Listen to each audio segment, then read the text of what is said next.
नाज़रीन, हमारे पास मिफ्ता इस्माइल साहब मौजूद हैं, साबिक वज़ीर ख़ज़ाना। उनसे हम बात करेंगे इस प्रोग्राम के इख्तिताम होते हुए 11 बजे के करीब। मिफ्ता इस्माइल जो साबिक वज़ीर ख़ज़ाना है, साबिक पाकिस्तान के वज़ीर आज़म खाकान अब्बासी के साथ मिलकर मुस्तफ़ा नवाज़ खोखर के साथ बैठ कर कुछ बातें भी करेंगे वेब के ऊपर। जब उन्होंने ये मैसेज किया तो फिर मुझे ख्याल आया कि मैं इनसे पूछना चाहता हूँ कि वो क्या दानिशमंदी है जो कौम के साथ ये शेयर करना चाहते हैं। तो इनको हमने दरख्वास्त की, इन्होंने कबूल किया। आपका बहुत शुक्रिया। इसी प्रोग्राम के दूसरे हिस्से में नाज़रीन हम Abid Zubairi supreme court bar association और अता तारड़ से बात करेंगे, जिसके अंदर हम उनसे पूछेंगे कि भाई बहुत हो गया, इंतखाबात वक्त के अंदर करवा लें, 90 दिन का अभी भी वक्फा है, उसको इस्तेमाल करें। PMLN जो है अकेली होती हुई नज़र आ रही है 90 दिन के इंतखाबात के मामले पर, लेकिन वो बात का मामला है। मिफ्ता साहब बहुत शुक्रिया, आपने हमें ज्वाइन किया। तो क्या ऐसी दानिशमंदी आप हमें सुनने को मिलेगी आपसे 11 बजे आज रात को, जो पहले हमसे आपने शेयर नहीं की? क्या बताएंगे आप हमें? बहुत शुक्रिया तलत भाई। सर कोई दानिशमंदी नहीं है। जो बिजली के बिल बढ़े हैं, हमने बात की है कि वो क्यों बढ़े हैं, वो बताएंगे लोगों को। और क्या इसका शॉर्ट टर्म में और लॉन्ग टर्म में क्या हल हो सकता है, वो बात करेंगे। पिछले ये नहीं है कि पिछले इस दौर में या पिछले दौर में या उससे पिछले दौर की वजह से बिजली के बिल बढ़े हैं। हुकूमत जो है वो 20-25 साल से गलतियों पे गलतियां करी जा रही है। हुकूमत जो है वो एक दूसरे के ऊपर इल्ज़ाम तराशी तो ज़रूर करती है, लेकिन सच्ची बात है कि किसी ने इसके स्ट्रक्चरल मसाइल को हल नहीं किया है, कोई लॉन्ग टर्म मसले को हल नहीं किया है। ना हमने कोई निचकारी करी है, ना हमने कोई मीनिंगफुल तौर पर जो बिल कलेक्शन है उसको बढ़ाया है, ना हमने मीनिंगफुल तौर पर जो तो लाइन मिफ्ता साहब, ये लॉसेस जो हैं हम उसको है, कम ये किया जो है। हम है, इस हम के अंदर आप अपने आप को भी शामिल करते हैं कि नहीं करते हैं? खाकान अब्बासी साहब को भी सर शामिल करते हैं? बिल्कुल सर, मैं सर बिल्कुल मैं ये गुजारिश करना चाहता हूँ कि ये मुल्क जो है उसके अंदर एक अशराफिया की हुक्मरानी है, आप भी जानते हैं।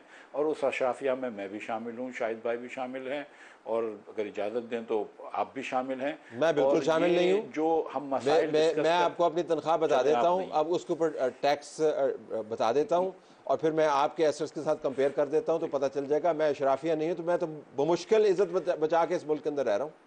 कहते हो अभी कर दूँ?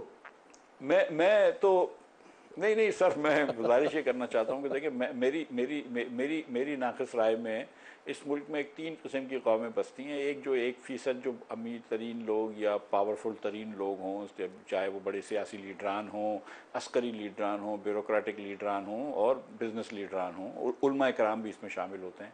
फिर एक 9-10% आबादी है जो कि मिडिल क्लास है, थोड़ी सी अंग्रेज़ी स्कूल में उनके बच्चे पढ़ते हैं, अंग्रेज़ी बोलते हैं, जिनके पास आगे जाने का रास्ता होता है। लेकिन जो 90% आवाम है पाकिस्तान की, उनके लिए तो हर वक्त रिसेशन है, उनके लिए तो हर वक्त महंगाई है। अगर उनको आप तो कभी इजाज़त भी दें नहीं तो मैं पता। नहीं, गुजारिश ये है कि IMF ने कभी आपसे ये नहीं कहा है कि आप ना सब्सिडी दे सकते हैं, ना IMF ने आपसे ये कहा है कि बिजली महंगी करें। IMF ये कहता है कि जिस कॉस्ट पे आपको बिजली देनी होती है वो कॉस्ट आप रिकवर कर या तो कर लें या उसकी सब्सिडी दे दें। मिसाल के तौर पर अगर वजारत ख़जाना चाहे और वो 200-400-500 अरब रुपए दे, जो कि पिछले अदवार में देती रही है, 500 अरब रुपए दे, तो वो जो है आप बिजली सस्ती कर सकते हैं। लेकिन अब वजारत ख़जाना का हाल यह है कि जो टैक्स जमा करते हैं वो जब सूबों को पैसे दे देते हैं तो उनके पास तो सूद देने के पैसे भी नहीं होते, तो पूरे की पूरी हुकूमत जो है वो कर्ज पे चल रही है।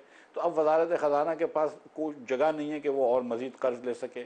सर्कुलर डेट जो आपका मुशर्रफ साहब के ज़माने में 100 अरब रुपए था और हर हुकूमत ने आके ये दावा किया है कि हम कम करेंगे, वो आज 2400-2500 अरब रुपए का हो गया है। उसमें अब मज़ीद बढ़ाने की गुंजाइश नहीं है। अगर आप सर्कुलर डेट बढ़ाएंगे तो पूरा निज़ाम बैठ जाएगा, तो वहाँ पे भी जगह नहीं है। तो लिहाजा अब आपके पास रास्ता यही रह गया है कि आप जो है वो रेट बढ़ा दें। अब IMF से मैं आपको सच बताऊं कि जब पिछली साल हमने रेट बढ़ाए तो शहबाज साहब बड़े उस पर वो हुए नालां के, यार बहुत ज़्यादा रेट बढ़ गए मिफ्ता। तो मैंने सारी रात लगाकर, मैंने और राशिद लंगरियाल साहब हमारे जो पावर सेक्रेटरी हैं, हमने वर्ल्ड बैंक से और IMF से निगोशिएट किया और हमने उसी रात उनको मना लिया कि हम 200 यूनिट तक के सारिफ जो हैं, जो कि उस वक्त 52% सारिफ थे, उनके ऊपर हम रेट नहीं बढ़ाएंगे, और वो मान गए।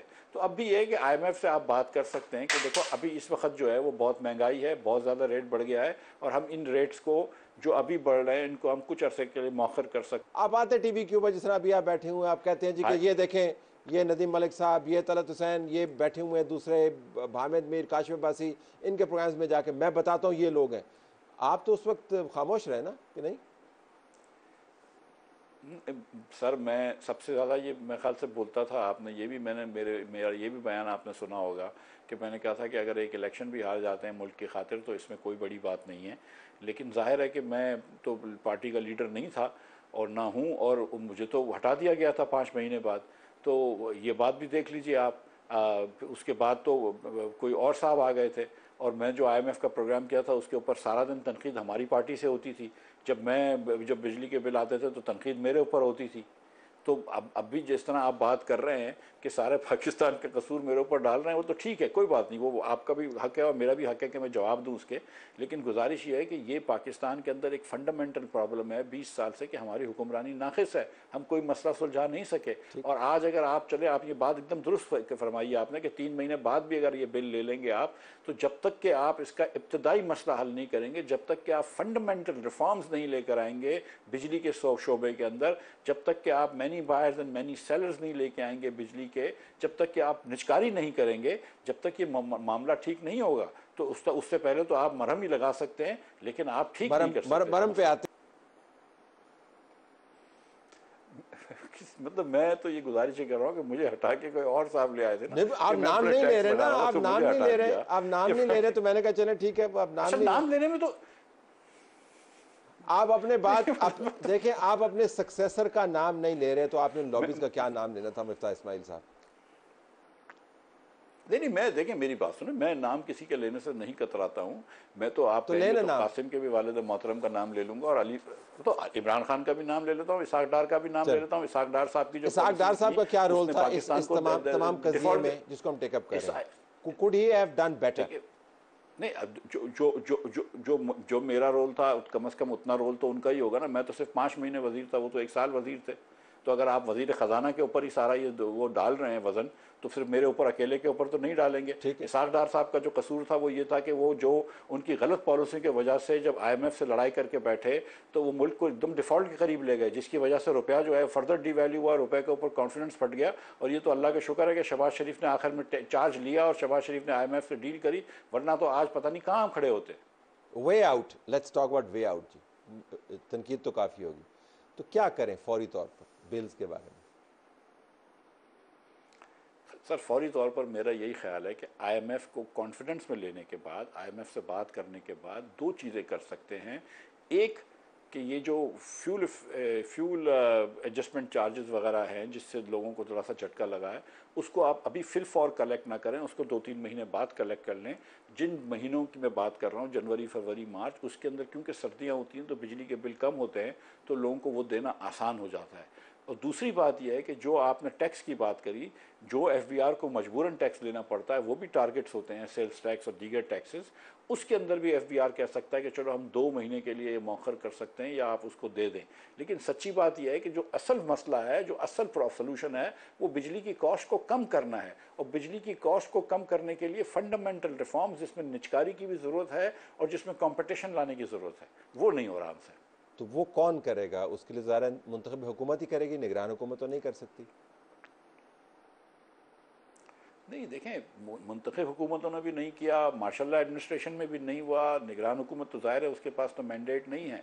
लेकिन गुजारिश है कि ये हमको करना है। और क्योंकि मैं आपसे गुजारिश कर चुका हूँ कि हमारी हुक्मरानी फंडामेंटली पाकिस्तान की फ़ेल है, और ये पहली इस साल की बात नहीं कर रहा हूँ मैं, तो 20-25 साल की बात कर रहा हूँ।